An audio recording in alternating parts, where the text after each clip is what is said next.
I'm gonna win the circle, so we don't even have to go into this. So when they play this later and you see it, remember I said this. Mark it down, write it down, take a picture. I'm gonna win.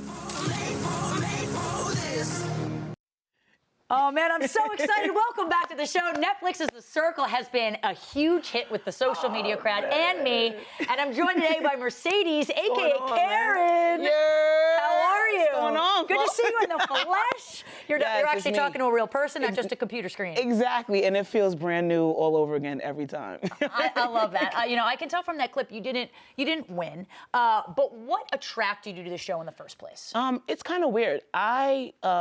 Truth be told, I might get a little bit more hate mail for this, but I'd never heard of The Circle prior to coming on the show. Never seen an episode. Right. Nothing. Blank. A friend of mine by the name of Raccoon, he saw a clip and was like, "Hey, you would be dope for this." And I was like, whatever, kind of sketchy about it. But I looked through the page, and a couple of weeks later, I got a DM from the show. And it was like one of those like, "Hey, would you be interested in doing this?" And I was just like, "Doing what?" And I saw the clip, and I was just like, "Oh, this is kind of cool. I'll see what up." You never know. Like, right. When you live in New York, everything's a scam. Like, no matter how you look at it, you always have to side-eye everything. So the situation of like, an expensive I don't know. too. Exactly. So I was like, I don't really know about this. And I ignored it, I'm not gonna lie. And then a friend of mine was like, "No, you should really just try it, see what's up." Coco Sarah, she was just like, "If you don't do it, you be a pussy." Excuse my language. And I was just like, all right, let's see what's up. And I submitted, and sure enough, I got a phone call like a month later, like, "Hey." And I was just like, oh. It's meant to be. Let's go, let's see what happens. Let's put on our big boy panties and go outside. Well, you were one of the first people on the cast who we saw was an actual catfish. Yes. So you weren't playing Karyn, you were playing Mercedes. Who the hell is Mercedes? Okay, so now that we're here, we could talk about it. Yeah. The thing with my catfish was she was someone who I personally didn't know, but she was in a walk of life that she happened to cross my path. And it was a thing of, "Can I use your pictures to do such and such?" And she was just like, "Oh, okay, like, it's not gonna be pornography or anything that's gonna like embarrass my family, right?" And I was like, "No, because I can't embarrass my family either." Right, exactly. And it worked, and we went on.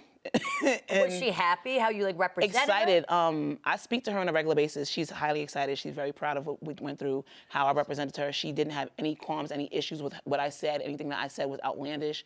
I have a very potty mouth. I'm from New York. The thing about playing a catfish was it was a different picture for the face, but everything I said was me. There was nothing that was scripted. There was my ideal date is a trip to the bank. Yeah. I meant that when I said it. Guys are so predictable. I meant that when I said it. And as a lesbian, I can say that. Do you So understand? predictable. There are a couple of things that I was just like, this is me. That was for me most important part. And because of the fact that I am a aggressive or dominant lesbian, they have so many terms for us. Yeah, but for me, it was walking in and giving something that was more approachable. Right. Everyone's just like, "Oh, she has a low self-esteem. That's why she didn't want to be on the show, and she couldn't play herself." And I'm like, "But I did play myself. I just wore a mask." The same way women wake up every morning and put on 6 layers of makeup to go outside. Right. Exactly. So it's like at the end of the day, if I could have done anything different, I wouldn't have. And I proved my point. Right. I think you were trying to flip that script and say, like, no, don't judge me by how I look. Like, get to know my personality. Exactly. And the only person who actually did that is my baby Chris. And Chris, when you see this, I love you. I love you. I love you. I love you. Do you think you would have gone farther, though, if you played Karyn? I don't know. It's kind of a thing where I ask myself that every day. Right. Like, do I feel as though if I would have used my actual picture, do I think I would have got farther? And then it comes to the thing where it doesn't matter. Right. Like, when you really think about it, I personally like to view the world with eyes wide shut and ears wide open. So whether I had got on there and I was purple with green polka dots, my personality is what should have shown through. Yeah. And that's what wasn't given a chance to actually do. But I mean, at the end of the day, Sammy said it. Yo, Sammy, shout out to you. I speak to Sammy every day, too. That's like my little sister. Love Sammy. But she said it, too. Like, it was the fact that I was a threat. Right. And I'll accept that. Yeah. Hey, At the end of the day, I'll accept that. Well, you were playing a pretty smart game until Antonio got blocked. Before he left, he paid you a visit. What was going through your mind? You already look pissed. What was going through your mind right as the door was opening and you knew your jig was up? So when we blocked Antonio, it was kind of weird. He's shocked. So, like, he's just like, oh, my God. First, let me just say, when they come in, you don't know that they're coming to your room. That's legit. That's not a joke. There's nothing on here that's fake. This is all legit. So I'm sitting in my room. We happen to be filming during a heat wave. So if you see everyone in the room, we look like we're sweating. We're dying. It's baking in there, plus the cameras. So I'm sitting in my room and I'm just like, fuck, he's gonna come and see me. Now what do I think? And I'm not even focused on the fact that he might walk in here. I'm thinking of what's next. When he walks in this room, he's gonna be pissed. Okay, great, he's going home. But now what do I do to keep going with the character?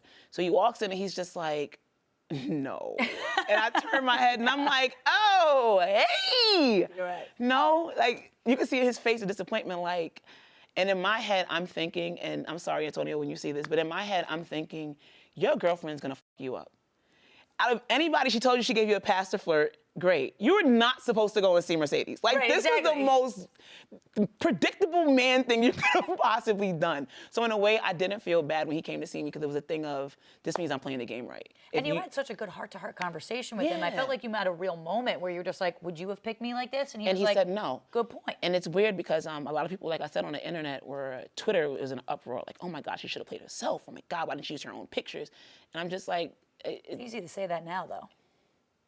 And then it's the fact of the people that I do get messages from, my DMs were crazy of the support. Like, I have a bisexual sister, and how do I stick up for her? And then, oh, I've been in the closet all my life, and oh, I came out as a pansexual, and thank you so much. And it's like the words of support, and it's weird because the support from people, like, thank you for actually being a voice for us, was what took precedence over anything for me. So it's the thing of, oh, it's $100,000, you blew the bag. In New York terms, you blew the bag, meaning you wasted the money or you blew your shot. But for me, it was a couple of different things. The money would have been dope. Of course, $100,000. Yeah. But when you look at the overall outcome of it, I feel like I won twice. You taught the world a lesson. If you guys don't see, I don't know if you have it, but I have the most reactive GIF in the show. When everyone's like, and I'm just like, exactly. And I still took it with grace and pride. The way Antonio did me, though, was horrible. Like, bro, you couldn't just bow out gracefully. You had to go and, like, kind of air me out, but... At least he didn't call you out, but he did leave you a message. So let's take a look at that message. Let's take a look at that. Yo, what's going on, everyone? It's Antonio. Obviously, I'm not a catfish. Oh! But I did meet with someone, and all I can say is things are not what they seem, and people are not who they appear to be.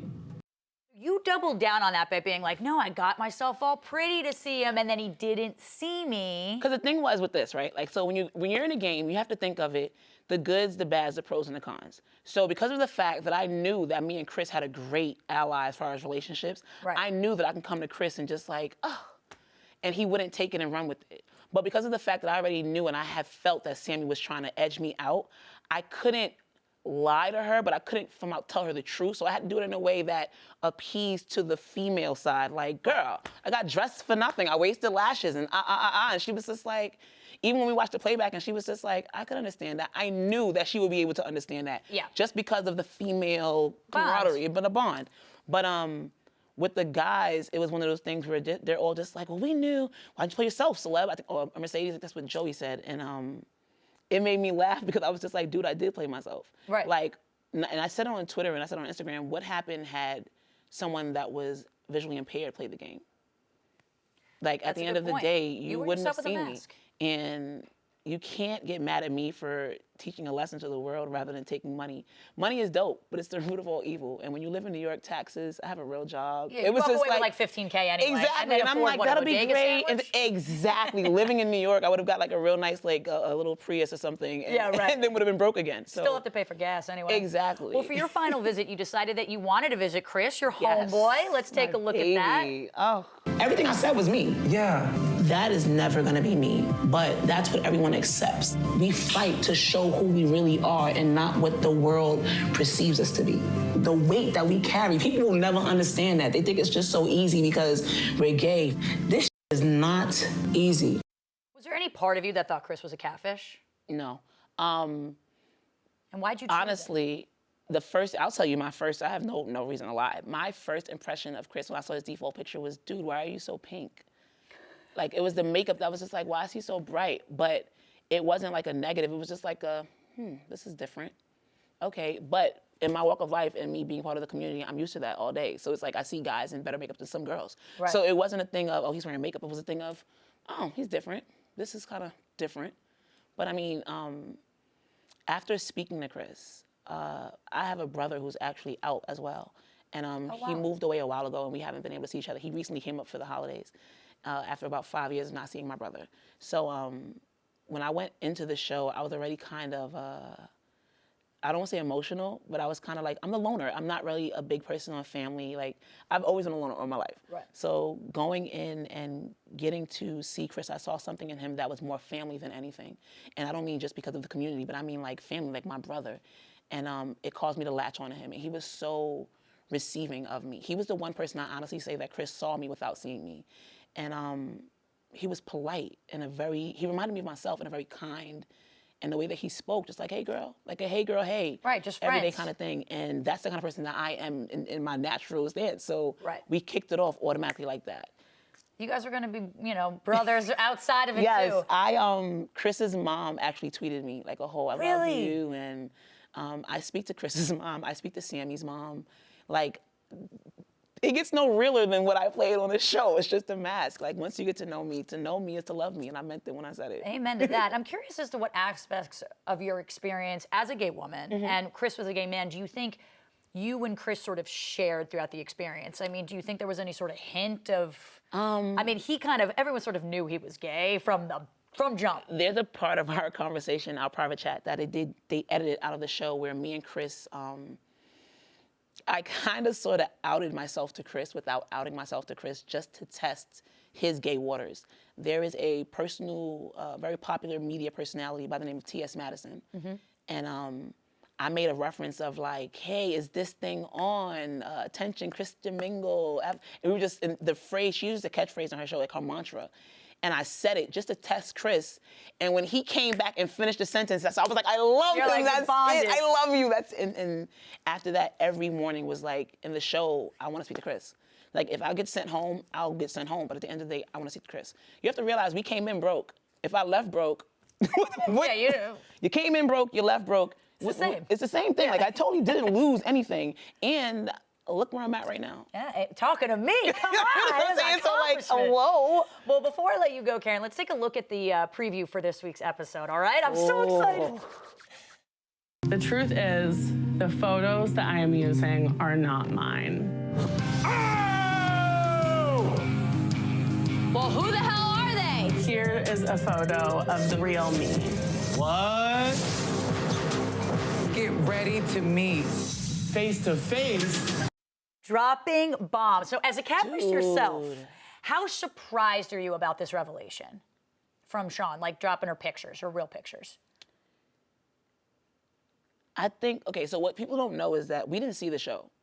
Right, right. We're the same way you guys are seeing it every Wednesday. We're in our houses like, oh my God, is it Wednesday yet? What's going on? Yeah. So when I got to see the clip, I was just like, yo, and I text Sammy like, yo, why nobody told me this happened? Yeah. And she's like, wait till you see what happens. And I'm just like, all right, bet. I am so proud of Shawn for stepping up and just being honest and truthful. What people don't understand is it's not easy to be a catfish.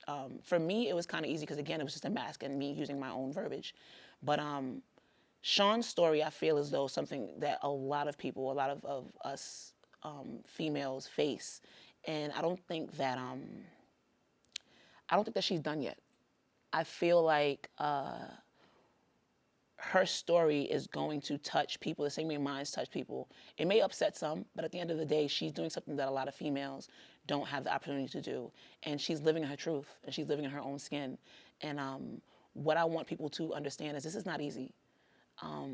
This is not something like, yeah, we were casted, but we're real people. This is not like, no, you're a real person. we're not like. I can verify this. Thank you. Yeah. Like, this is not like, oh, I'm like the girl next door. Like, this is not, I have a 9-to-5 job like everyone else. Right. So it's like, to realize you're on Instagram one day and then you're filming a national reality show. This show is in France, it's in Dublin. I'm getting people that are hitting me from South Africa. I'm getting people from Gambia, Italy, Berlin. It's one of those things where it's just like, you went to sleep a regular person and you woke up a little bit more of a special regular person, if that makes sense. You're no longer as anonymous as maybe you once were. Exactly. I'm on a train coming here and someone was just like, hey. And I stopped and I paid attention. I'm like, hey, what's up? And he's like, are you from the circle? And I'm like, yeah. And the guy's response was literally, I hate Alana. And I was just like, We all feel some type of way about it, Karyn.